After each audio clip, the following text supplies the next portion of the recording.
Okay, so PlayStation 5. There are two versions, PlayStation 5 regular and PlayStation 5 Pro. Which one is worth buying? We've tested both of them and we're going to tell you which we think might be the best option for you. Okay, so while we're filming this video, it's actually Black Friday and Black Friday weekend. And there's probably a lot of sales or discounts for these two consoles. And you're thinking, should I buy the Pro just because it's the Pro? Is it the best version? Well, I've had PlayStation 5 regular since launch day, the PlayStation 5 Fat actually. And now I also have the PlayStation 5 Pro and I've been using it for about a month. So I can tell you exactly what you need to know about both of them. First of all, for the PlayStation 5 regular, you're going to find two versions, the Slim and the Fat. If you can actually manage to get your hands on a Fat, it's not a bad buy. Most of the time they're actually a lot cheaper. And if they still have a warranty for at least a year, I would definitely consider them because you might sell quite a few bucks having the same exact experience than the Slim. The only difference with the Slim is maybe a little bit difference between heat dissipation, but the experience is basically the same. And also the aesthetics. The Slim is a lot nicer, a lot slimmer, and fits better in a lot of home entertainment systems. But I don't care about that, so I still have the Fat, and we've had it for about 4 years. And it's exactly the same experience than the Slim. So maybe consider that as well. Now, the big boy. What's the difference between the PlayStation 5 Pro and the regular? Well, in a nutshell, what the PlayStation 5 Pro is offering for this generation is not based on hardware. It doesn't have a bigger, badder processor or a GPU. It does have a slight increase in the GPU, and that is due to it using AI. But we're going to talk about that a little bit further along the video so you can understand what the AI on this console actually does. But hardware-wise, they're practically the same console. The only thing that the PlayStation 5 Pro adds compared to the PlayStation 5 regular is an additional USB Type-C port in the front. In the regular version, you would have a USB Type-C and a USB Type-A port. Now you have two USB Type-Cs. And that is the only difference. Except for aesthetics, yes, the PS5 Pro has those two lines and has two faceplates divided by the middle, but it's exactly the same console. Practically doesn't change anything. Something you do need to take into account if you have a lot of discs, if you have PlayStation 5 discs or maybe even PlayStation 4, because yeah, you can play PlayStation 4 games on a regular PS5.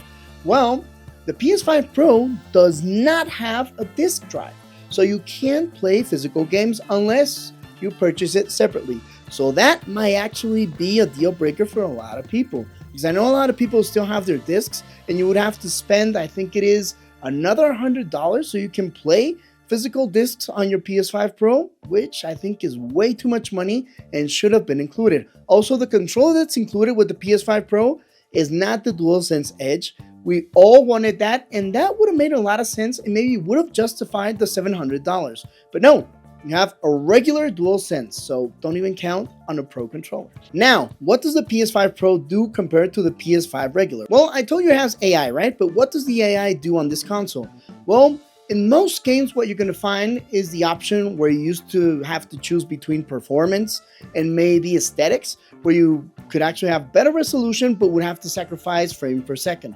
Now, most games give you the option to have the highest resolution and the highest frame rate. So now you can have more FPS at the best resolution possible in that game. But it's not the same scenario for all games. This option actually depends on developers. So depending on what the developer wants to do with their game is what you're going to find. I actually found a couple of surprises which are very interesting. Especially in Formula 1, which is the F1 game, you can do something I never expected. You can choose a higher resolution than 4K. Yeah, talking about 8K. But how can that happen on a PS5 Pro if the processor or the GPU are essentially the same? Well, it does it through AI. It's not native 8K, which what you would do with a very juicy GPU and probably a very strong processor. No, it does it through upscaling. So all of this is synthetic, but does it even matter? And what does it look like? Well, I can tell you, after testing it for quite a while, we do have an 8K television. We have an LG NanoCell 8K, which is one of the first ones that actually came out. And the results are very, very good. It is the best looking game I've ever seen. It actually ran at 8K 60 FPS, which is insane to me. It doesn't matter if it's native or not, you can tell a difference. The resolution is way better and the performance is not bad for what you're getting. So if you're a fan of F1, you might enjoy this quite a bit. I'm not that much of a fan, I can tell you that, but I did enjoy it and I can recognize the development that Sony's actually had with this technology. It is very interesting and I do think it is the future. But let me tell you why I think it's the future.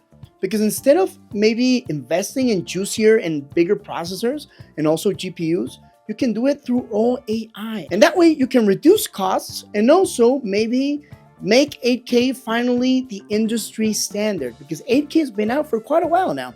And it's not even near to be the standard.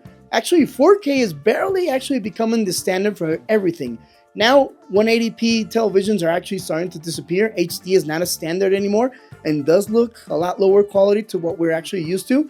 But 4K is now what you can find everywhere, but there are different kinds of 4K. Not everybody has 4K 60 or even 4K 120. So that is something you're also going to need to take into account. But first, let's finish with 8K. Now, if you're thinking you're going to play 8K in every game, no, you won't find it everywhere. It's just in a couple of games for now. I think it's only F1 and Gran Turismo, if I'm not mistaken. The lists actually start varying of what games are actually PS5 Pro compatible. So we can't update you all the time because it changes consistently. But right now, those two games are the only ones that can actually support this 8K technology. And again, it looks great and it's perfect, but it's not in every game and not everybody has an 8K television. For the rest of the games, well, there's not really knowing if all of them are actually going to give you the option of having the highest resolution and higher frame rate, which is probably going to be what you're going to find in most of them anyway, but there's no way of knowing that right now. And also, if you have PS4 games, some of them do run better, feel better. If you had a PS5 or a PS4 game that was maybe pushing too far your console, right now you can have a little bit more wiggle room and they do feel better, but it's not a big deal. Again, most people don't need a PS5 Pro. Most people don't have what's necessary to take advantage of a PS5 Pro. So the conclusion of this video is that most people are actually going to be happy with a PS5 regular, whether it's a slim or a fat. But there is a specific scenario for those people that have a PS5 Pro, and you do need to have the following requirements. First of all, you need at the very minimum a 4K TV with 120 Hz, so you can take advantage of the higher refresh rate and the higher frame rates you can get from this technology that's PSSR and all the other things that PlayStation is actually improving with this AI they're using on the console.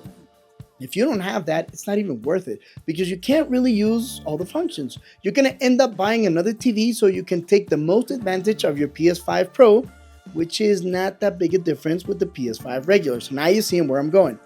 So unless you have the TV for it, unless you actually care that much about better resolutions and also maybe testing 8K in the future, nobody needs a PS5 Pro. It's a very small niche.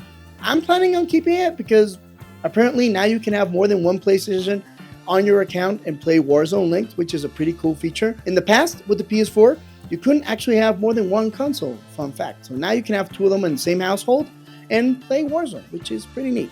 But still, would you buy the PS5 Pro? Are you interested? And most importantly, don't forget to check out this video over here that you might like. Don't forget to subscribe, drop a like below, and also check our affiliate links, and I will see you in the next video.